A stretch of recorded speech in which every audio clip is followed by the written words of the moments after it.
صبح و شام کے طریقہ کار کے بارے میں کہ اللہ تعالیٰ نے سونے سے پہلے کا بھی ایک طریقہ بتایا اور سو کر اٹھنے کے بعد بھی. جب کوئی سو کر اٹھے تو سب سے پہلا کام کیا کرے؟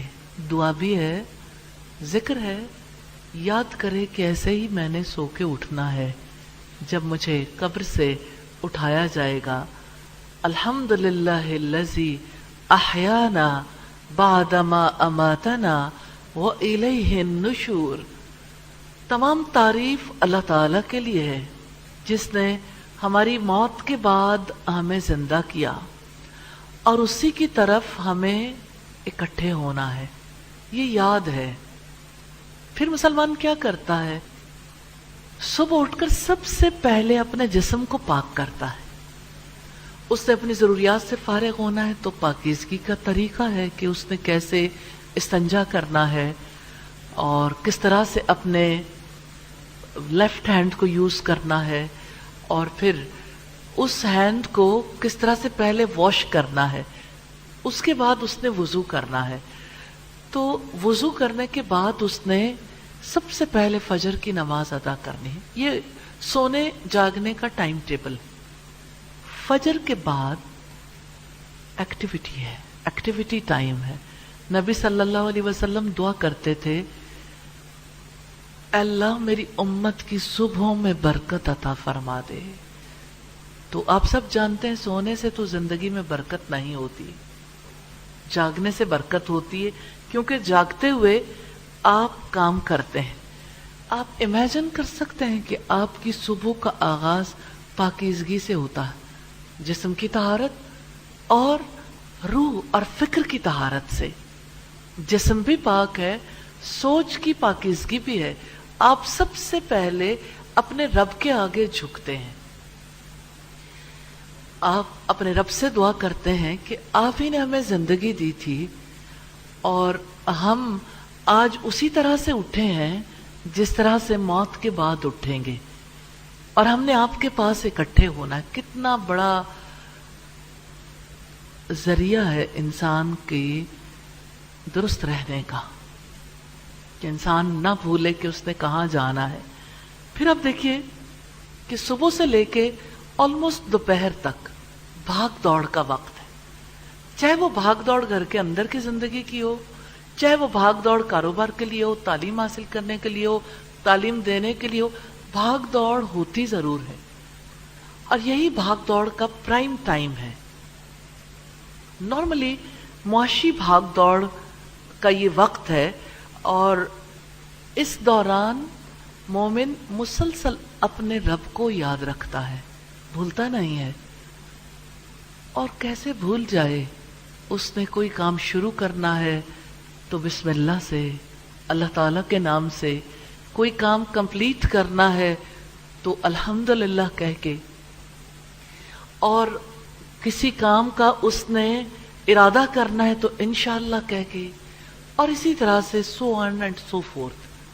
اور اس کے علاوہ بھی ہر مقام پر کبھی وہ کسی مشکل میں مبتلا ہوتا ہے، پرابلم میں ہوتا ہے، مصیبت میں ہوتا ہے تو وہ اپنے رب کو یاد کرتا ہے کہ یا اللہ میرے بس میں نہیں، تو میری مدد فرما دے.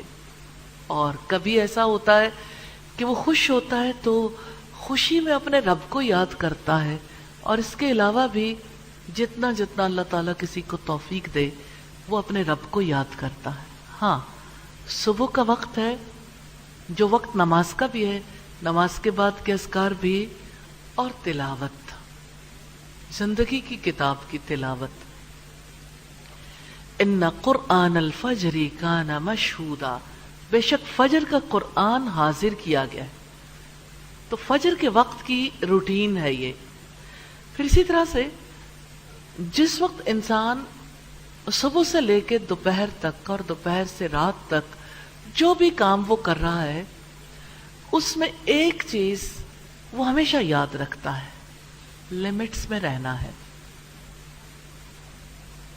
لمٹ سے باہر نہیں ہونا. کتنے لوگ ہیں جو ایک دوسرے سے یہ بات کہتے رہتے ہیں اپنی لمٹس میں رہو. نہیں، اپنی نہیں، اللہ تعالیٰ کی حد میں رہنا ہے. اور اللہ تعالیٰ کی حد ہمیں بتاتی ہے کہ اللہ تعالیٰ کی حد میں رہنے کے لیے ہمیں اصول و ضوابط کی پابندی کرنی ہے جہاں کہیں بھی ہم ہوں.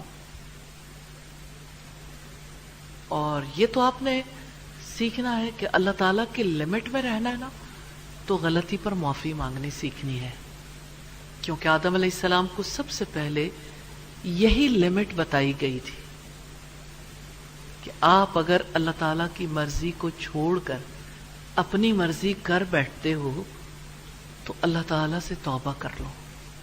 اور جب کسی انسان سے معاملہ ہوتا ہے تو اللہ تعالیٰ سے بھی توبہ کرنی ہے اور انسان سے بھی معافی مانگنی ہے.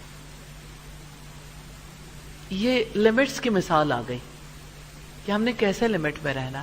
اب اگر کوئی شخص کماتا ہے تو اس نے حلال کے دائرے کے اندر رہنا، اس نے کسی کا حق غصب نہیں کرنا، اس نے قیمت نہیں بڑھانی، اس نے ناقص چیز نہیں بیچنی.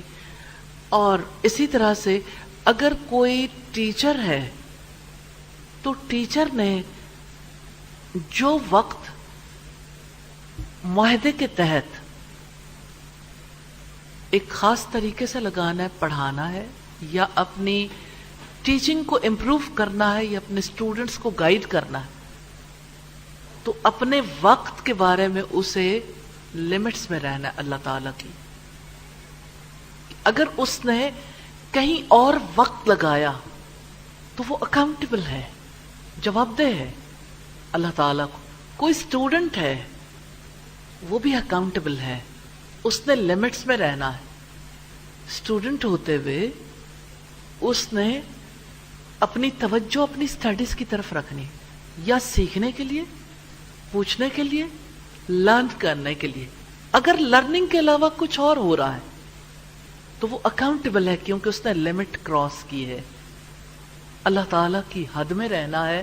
ایک عورت نے بھی جو گھر کا نظام سنبھال رہی ہے وہ اپنے گھر کے لیے اللہ تعالیٰ کے آگے اکاؤنٹیبل ہے. یہ اس کے صبح و شام ہے، یہی زندگی ہے.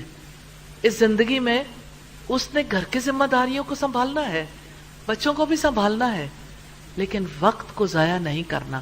اگر اس کے پاس وقت ہے اور وہ غیبتوں چغلیوں میں لگا رہی ہے، اگر اس کے پاس وقت ہے اور وہ کٹی پارٹیز میں ہی لگا رہی ہے بچوں کی تربیت کے لیے، وہ سوچتی نہیں ہے، وہ لرن نہیں کرتی، وہ اپنا وقت علم کے لیے نہیں لگاتی، تو یہ اللہ تعالیٰ کے لمٹ سے باہر ہونا. وہی زندگی ہے جس زندگی میں آپ کو کھانے کو ملا تو اسی زندگی میں اس کھانے میں سے کچھ صدقہ بھی کرنا ہے.